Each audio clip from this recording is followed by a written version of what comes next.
आइए आज आप सब जानेंगे वर्ष 2025 माघ मास शुक्ल पक्ष भानु सप्तमी अचला सप्तमी का व्रत कब धारण किया जा रहा है।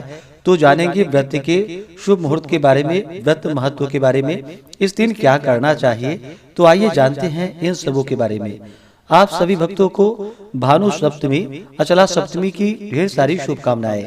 आप सभी के जीवन में भगवान सूर्य नारायण की कृपा से आप सभी को सभी प्रकार के सुख और समृद्धि की प्राप्ति हो। माघ मास शुक्ल पक्ष की सप्तमी को इसे भानु सप्तमी, महती सप्तमी, रथांक सप्तमी, पुत्र सप्तमी, सप्त सप्तमी, अचला सप्तमी आदि नामों से जाना जाता है।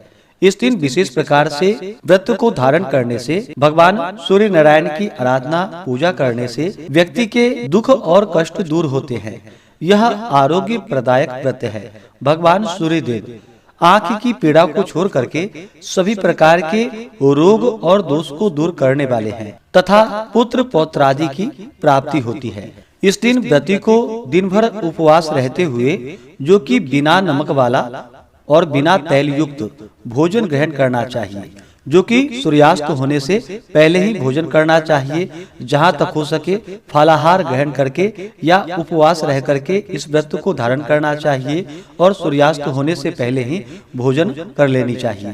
तो आइए जानते हैं अचला सप्तमी भानु सप्तमी के शुभ मुहूर्त के बारे में। उसके बाद जानेंगे इस दिन किस प्रकार से भगवान की आराधना करनी चाहिए। माघ मास शुक्ल पक्ष की सप्तमी तिथि प्रारंभ समय 4 फरवरी 2025 दिन मंगलवार सुबह 4:39 और सप्तमी तिथि की जो समाप्ति है वह 5 फरवरी 2025 के तड़के 2:31 पे सप्तमी तिथि की समाप्ति है। यानी कि 4 फरवरी की रात्रि 2:31 पे सप्तमी तिथि समाप्त होगी।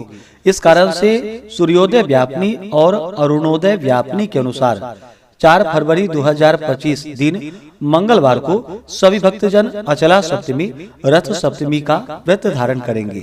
इस दिन ब्रह्म मुहूर्त का समय 4 फरवरी को सुबह 5:23 से सुबह 6:15 तक होगा। इस समय में विशेष प्रकार से स्नान का कार्य करना जो कि बड़ा ही उत्तम होगा। सूर्योदय का समय सुबह 6:39, सूर्यास्त शाम 5:44 होगा। 4 फरवरी को राहु काल का समय दोपहर 2:58 से शाम 4:22 तक होगा। राहु काल समय के दौरान कोई भी शुभ कार्य या नया कार्य नहीं करना चाहिए, इस बात का ध्यान रखें।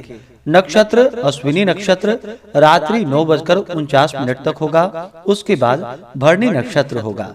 योग शुभ योग होगा रात्रि 12:06 तक। उसके बाद शुक्ल योग होगा। 4 फरवरी को सर्वार्थ सिद्धि योग और अमृत सिद्धि योग भी बन रहा है, जो कि सुबह 7:08 से रात्रि 9:49 तक होगा, जो कि इस दिन बड़ा ही अच्छा संयोग बन रहा है। इस दिन दान पुण्यों का कार्य करना, भगवान सूर्य नारायण की पूजा अर्चना करना, जो कि अनंत फल दायी होगा। इस दिन विशेष प्रकार से ब्रह्म मुहूर्त में उठ करके नित्य क्रियाओं से निवृत्त हो करके गंगा नदी में या घर के नहाने के पानी में ही थोड़ा सा गंगा जल मिला करके स्नान करनी चाहिए। स्नान के विषय में यह स्मरण रहे कि जो माघ स्नान करते हो वो इस दिन अरुणोदय पूर्व दिशा की प्रातः कालीन लालिमा होने पर और भानु सप्तमी के निमित्त स्नान करने वालों को सूर्योदय के बाद स्नान करना चाहिए। स्नान करने से पहले आग के 7 पत्तों और बेर के 7 पत्तों को कशुम्भा की बत्ती वाले तिल तेल पूर्ण दीपक में रखकर उसको सिर पर रखकर और सूर्य का ध्यान करके गन्ने के जल को हिलाकर दीपक को प्रवाह में बहा दे। दिवोदास के मतानुसार दीपक के बदले आग के 7 पत्ते सिर पर रखकर इख से जल को हिला दे और नमस्ते रुद्र रूपाय रसानाम पतये नमः वरुणाय नमस्तेस्तु पढ़ करके, बोल करके या सुन करके दीपक को बहा दे। इसके बाद यज जन्म कृतम पापम यच्च जन्मांतरार्जितम मनोवाक्कायजम यच्च ज्ञाता ज्ञाते च ये पुनः इति सप्त विधम पापम अश्नान्ते सप्त सप्तिके सप्त व्याधि समाकीर्णम हर भास्करी सप्तमी। इनका जप करके केशव और सूर्य को देखकर पादोदक, गंगा जल अथवा चरणामृत को जल में डालकर स्नान करे तो क्षण भर में व्यक्ति के पाप दूर हो जाते हैं। इस पर्व को सभी जगह मनाने की अपनी अपनी परंपरा है, तो अपनी अपनी परंपराओं के अनुसार भी इसको मना सकते हैं। इसके बाद अर्घ्य में जल, गंध, अक्षत, पुष्प, दुर्वा, 7 अर्क पत्र और 7 बदरी पत्र रखकर सप्तसप्ती वह प्रीता सप्तलोक प्रदीपना सप्तम्या सहितो देवा गृहाणा अर्घ्यम दिवाकरा से सूर्य भगवान को और जननी सर्वलोकानाम सप्तमी सप्त शक्ति के सप्तव्या हृतिके देवी नमस्ते सूर्य मंडले से सप्तमी को अर्घ्य देनी चाहिए। इस दिन जहाँ तक हो सके भगवान सूर्य देव को अर्घ्य देते समय जल में लाल चंदन,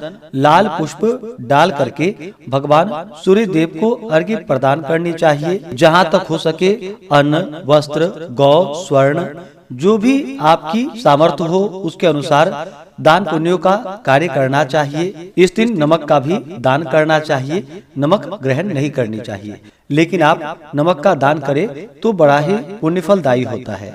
तो इस दिन भगवान सूर्य नारायण की पूरे विधि विधान के साथ आराधना करनी चाहिए। गंध, पुष्प, धूप, दीप आदि से भगवान सूर्य नारायण की पूजा करनी चाहिए। इस दिन आदित्य हृदय स्तोत्र का पाठ या श्रवण करनी चाहिए, इससे अनंत पुण्य फलों की प्राप्ति होती है। माघ शुक्ल सप्तमी जो कि प्राणी मात्र की जीवन शक्ति को जीवित रखने वाले प्रत्यक्ष ईश्वर सूर्य नारायण ने मनवंतर के आदि में इस दिन अपना प्रकाश प्रकाशित किया था, अतः यह जयंती भी मानी जाती है।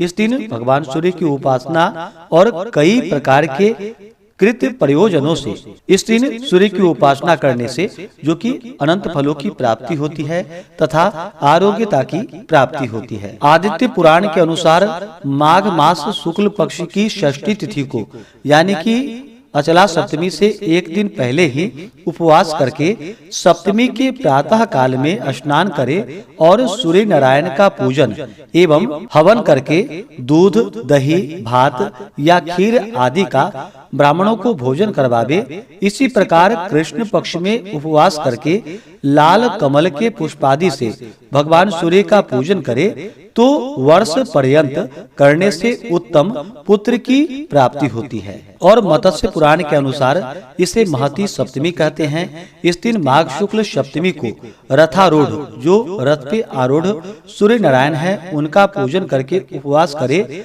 तो 7 जन्म के पाप दूर होते हैं।